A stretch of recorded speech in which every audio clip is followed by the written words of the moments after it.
Welcome back, everybody, to Zund America. I am Nate DePoctor. I'm one of the trainers here, and with me. I'm Sarah. I'm the applications intern. And guess what, guys? We're going to be doing some V-cutting for y'all today. We got some honeycomb type of material that we're going to be cutting out from you. We're going to be putting it on here pretty quick. But before we get to that, we got to set up the tools first, okay? Behind us, we have a nice little spread already set up for y'all. So what are we going to be using today? We got the V-cut tool and the EOT 250. The EOT stands for electric oscillating tool. Why is it called 250? Because the oscillation rate is 2.5 millimeters tall, right? So first and foremost here, I'll let you take care of this and actually load it up. We're going to pull off the glide shoe for that, just to hold material down. There you go. Putting in, yeah, let's check out this blade once. So which one are we on? This guy. Specialty designed blade for the EOT 250. How's that look? Nice little profile on that thing. It's patented design. It's specifically made for the EOT 250, so it can cut as it pushes down and pulls up, so it puts the material towards the inside so you don't get those feathered edges. So yeah, these knives are really, really exciting to use because, yeah, I mean, sometimes you deal with edge quality stuff and you can see the vibration of the oscillation inside of the cut and pulls the material up, and you don't want to see that stuff. So that's why we are trying to think of everything. Nice and quick for that one, right? Yeah. 2 little bolts, throws on the glide shoe after that, and away you go. Let's throw that inside the module right away. We have three module slots on this machine here. She's throwing it in module slot 2. Red dot to red dot. There it is. A modular designed machine, so you can pick and choose which tools you want to throw in all these different modules. And if you ever need to upgrade the machine, then by all means, it's a modular design, so you don't have to buy a whole new machine to upgrade these things. Next up after that, we got the V-Cut 2. Let me pull out the little kit here. We got many different angles for this V-Cut tool. Nice thing about this one is we had an older V-Cut tool a while ago that we developed, but it couldn't get through inch-thick material, so that's why we developed this guy, to get even thicker of a material. What kind of knives we got for this guy? It's a 701. 701. Let's take a look at this profile once. Nice and long. So you got to have a longer knife. I guess we got one right there. Got to have a longer knife to get through the material that you're going to be cutting. So the angles this thing cuts at: 0, 5, 10, 15, 22.5, 30 degrees, and then the classic 45 as well. So we got Sarah working on this here, putting it inside of the jig. That's going to set the tip in the same spot no matter the angle that you're going to be cutting it at. The main deal with this tool is to make sure that everything's nice and flat as you're setting it up.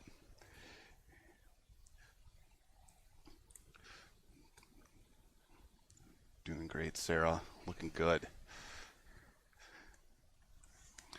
With the software and everything, it does ask you to call out what angle you're going to be using. There are protections against having it go in at a wrong angle when it all comes down to it. And we throw that inside of the control panel just to make sure that the in-feed angle matches the software and also matches the physical tool itself.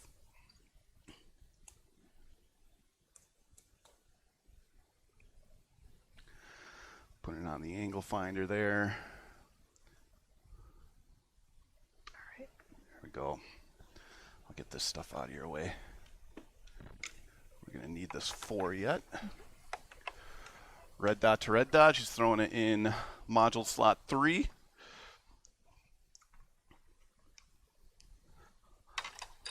I always tell my trainees to put it in module slot 3 at all times, because if for some reason you set it up wrong for any reason and it's going down to drop inside the ITI, which is going to measure where the tip of the blade goes, you can see it real easy from the control panel. You can just stop the initialization if you think it's going to strike wrong because you potentially didn't make sure it was all flat. I've done it myself before. Many people have done it as well. It happens. We're all human, but good habits are meant to be formed, and that's what I try to have all my trainees do from day one. Good double check, make sure it's nice and flat. Might need a little bit of a hand. Okay. Oh wait, Did it get in there? I think so. We're good? Yeah, that looks good. Awesome. It's always worth it to double and triple check. You don't want to wreck anything. You don't want to wreck these knives or anything like that. So we can go over to the control panel now and throw those things in. Comfortable with doing that, we'll hit OK. It's going to ask us module slot 2, what we put in, so hit number 1 for me, and then find the EOT 250. It should be near the bottom.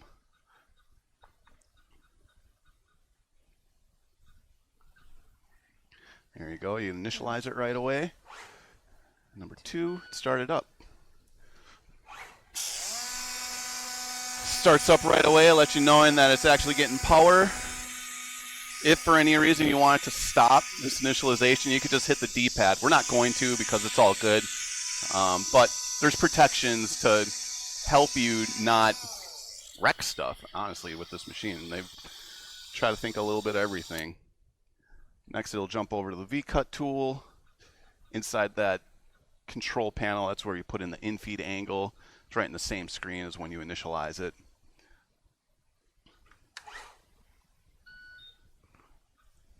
Start it up. And then yeah, if for any reason you want it to stop, just hit the D-pad, but that's looking all right. It is one of the more nerve-wracking tools to watch drop and initialize. But using the jig, it puts that tip of the blade in the exact same spot, no matter the angle. Anyways, so now that we're initialized, we're all good. We're not going to cut through our belt because of that. We do have extra processes to protect against that just in case. So let's throw our material on, I suppose, right? We can move this beam out to the back. There you go. Hit escape on there for me, too.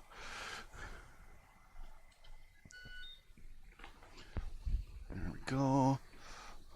Throw that on. It's going on our biggest machine that we got as far as cutting area. It's a 10 foot by 10 foot wide G3 3XL 3200. You know, it's a big boy for sure for wide format type of stuff.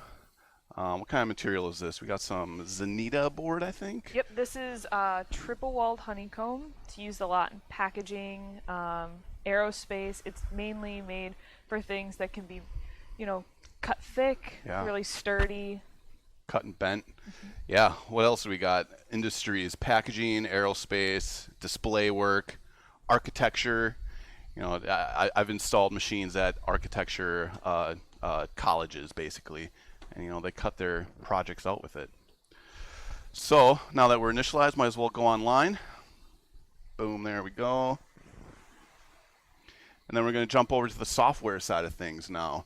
So hopefully you got a shot of that. So Cut Center, our job is already open. You can zoom in and out and look at our stuff here. Normally when I get into the job, I kind of shoot my way from the top right and make my way down, right? First and foremost, I have material profiles. There's my rigid paper board, fluted core, honeycomb core. You put a thickness in there and a page size. And then after that, you can set a vacuum level if you really wanted to, and mark optimization, a bunch of different stuff. But all these profiles in here are defaulted already when you get this software. Okay, so we get you close in the wheelhouse for sure, but our material might be a little different than your guys' material. So we have like this mat board right here that has a little person icon next to it. That's going to say that you can make your own custom materials, right? So copy and pasting absolutely anything in there. I'm going to select this one. When I select this profile, that's what tells me what tools and knives to use for these methods. I got a V-cut method in here, I got a through-cut method, and I suppose a register with a border of it all. Let's check these things out once. double click in here. It's worth it to make sure you got the correct tool and the knife selected and the cutting mode. You know, those are the things I'm always looking at. Base depth, that's how far down into the belt or away from the belt you want to cut. Speeds, accelerations, lowering the speed into it, the grooving angle, that has to match up. You know, this is all looking good, but having our different cutting modes is definitely very important because you might not cut the same shapes out of the same material profile at all times. So any of these numbers here, I'm just going to change this one to like 5.1. Yeah, maybe I'll go a little bit more. 5.0. If I change it just a little bit, this button on the bottom says save as default. If I figure out that that works, then I hit save as default. So then the next time I cut any jobs with the same knife, tool, cutting mode, method, and profile, it remembers that stuff. It's very, very important. I'm going to load those defaults back up though. Through cut has much of the same stuff. EOT 250, Z 201, that nice profile to it. A base depth that is going through the material. You know, you got to combat that material's resistance of the knife driving through it. And that's how you do it with base depth. I kind of think of it like a boat driving through water. And then you're just putting weights inside of that boat as it's traveling along, just to push it down physically. And there's definitely a sweet spot for sure. So you save it as a default once you figure it out so you don't get too much belt wear and tear, I suppose. You don't want high and low spots. So all this stuff is saved there for me.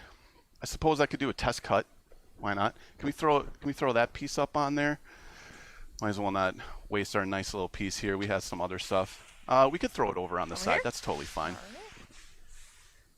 There we go. I'm going to open up the vacuum. I'm going to go into interactive mode.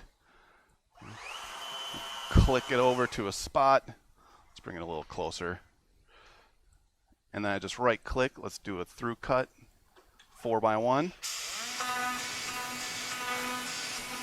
It's got an auto eliminated overcut applied to it, which is super nice so you don't get, here, let me click that back a little bit, get it out of the way. I'm just left clicking and it sends it to that spot. So with an auto eliminated overcut, it's not going to have any overcuts onto the wasted area of the material or potentially on the insides of saved spots, whichever one we're on. So that looks like a nice cut to me, no problem. Do a V cut right away? Sure. Why not? Let's check this out once. Let's do a line of the V for a 4-incher. If for any reason I want to go on the Y axis, let's do that. Let's throw for a loop. I pick the speed dependent size, and I can hit that curly Q and send it on the Y axis as well.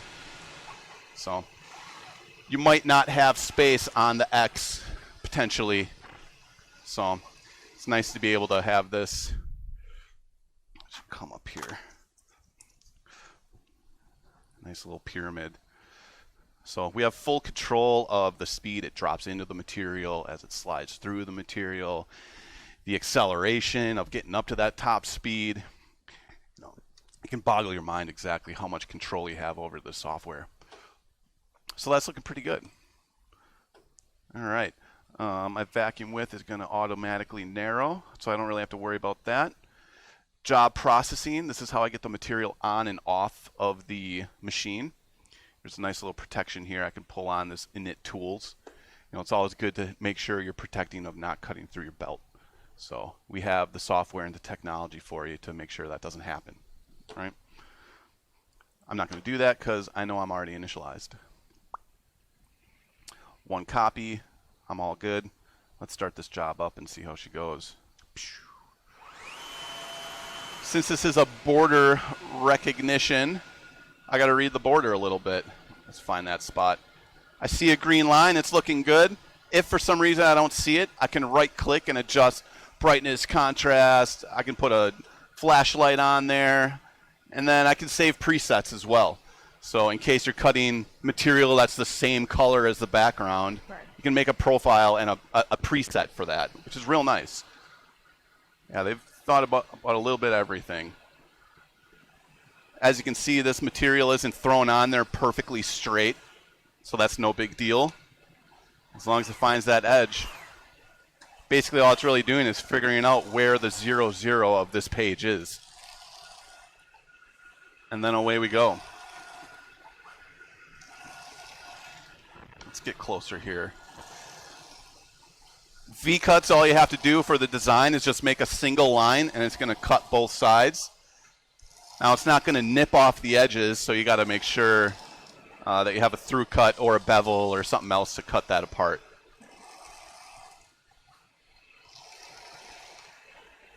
Sounds good. You know, that's what it's all about with cutting. It's the sound of it all when it all comes down to it, especially with routing, but this sounds great. It's not tearing anything.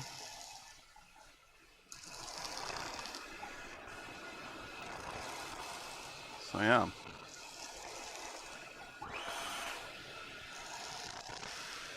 Looking good. There is an automatic order to everything. How we bring these files through, it's called dropping it through a hot folder.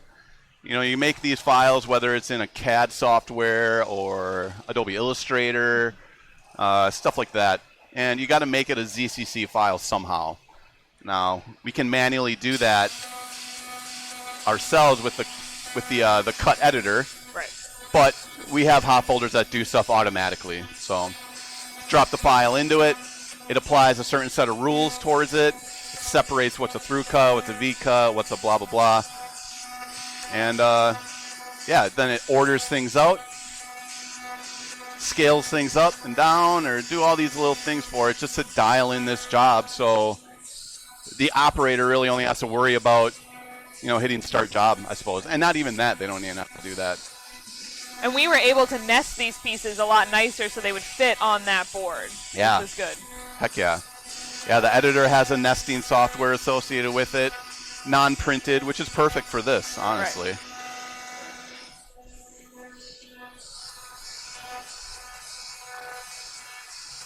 Yep. Definitely want to utilize some nesting software for sure, because that's going to maximize the amount of usage of the material, right?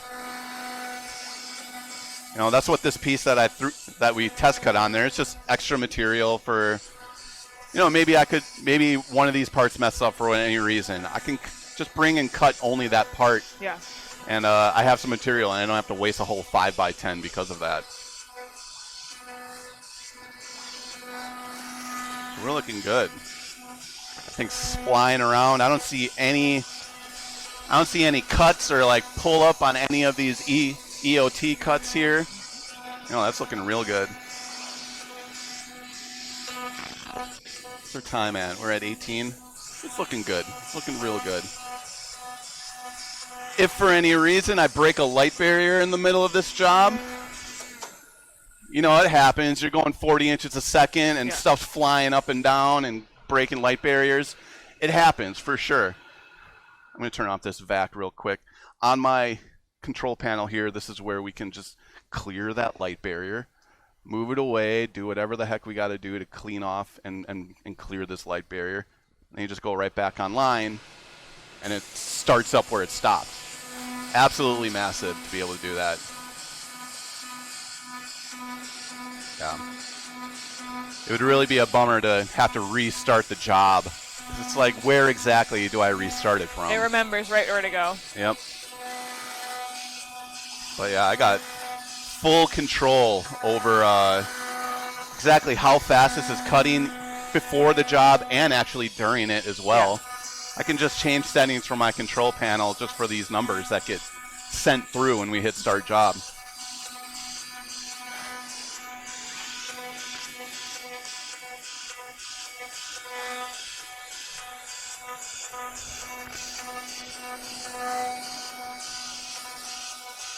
Auto eliminate overcuts, super, super nice. You got to make sure that you don't overcut into the spots that you don't want it to, right? So you have a process. You can apply it yourself if you really wanted to, or the hot folder can do it for you.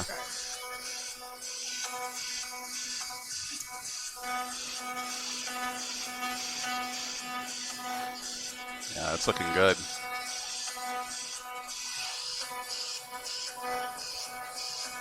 What do we got left here? About 2.5 minutes or so.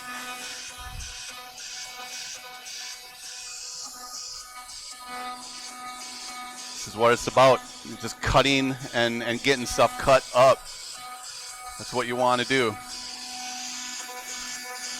So the better these files come through with the workflow, the less we have to worry about changing numbers while we're cutting this stuff out.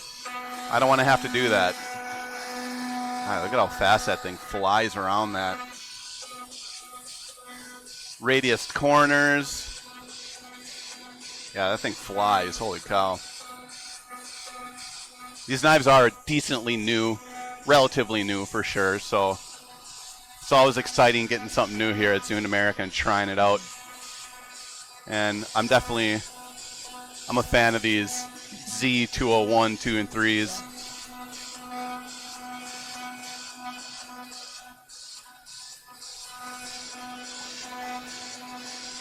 Beautiful. By all means, I could have put another page on the side here to do it again over there if I really wanted to. Saying if you want extra copies on the page or extra pages on the table, it's all within this software here, and it's right there for you. So you don't have to design and take extra time to design that stuff out. You can just say, hey, put another one on the y-axis and do it and get it done. So yeah, we make it easy for you, but the customability is there. Customizability is there.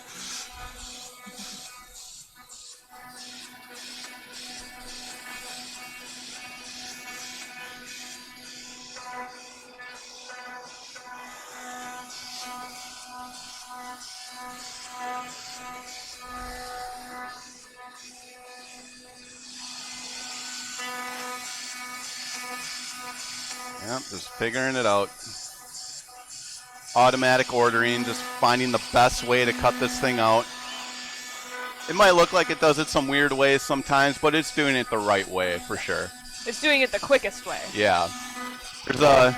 And we have control over that too. Yeah. If it does something weird and you want it to cut in a different direction or cut this shape first and that shape second, you can bring it over to the editor and change all that stuff, no problem. That full control, where it drops into the shape, which direction it cuts in, which shapes it cuts first, second, third, and fourth. And there it goes, back to its park spot. Let's see how we did, huh? Pulls out real nice. Things are going flying past my face.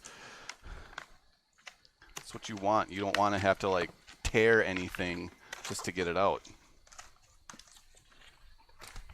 These V-cuts fold up real nice for this chair. Make it so it has extra support. Yeah, how is that? Very nice. Coming through real good, huh? Yeah. Heck yeah. Yeah, you have full control over the depth of those V-cuts. That definitely matters. How it folds up together. And with the power of time, hey, there it is. So there's V-cuts in this part of the chair for stability in the back, around right here, and then down here. Yeah, look how this so thing that it goes. doesn't really move. It can hold a whole person. Works really well. Should I sit on it? Yeah, go ahead. Ta-da. I feel totally safe. So this was one of the designs that's in our Zund Design Center. It's a template-based software that's a plugin for the Adobe Illustrator. So we got a bunch of different templates inside of there. What are we looking on time? It's 24. Yeah, I'd say we could wrap this up here. So hopefully you guys enjoyed the whole session here, the demo session with V cutting and oscillation cutting. But by all means, we got many more tools and processes out there that you might be interested in. So head over to Zund.com, check out our socials, check all that stuff out, and check out the YouTube as well. There's a lot of good stuff on there to see a little bit of everything. Okay, so we were happy to have you guys here.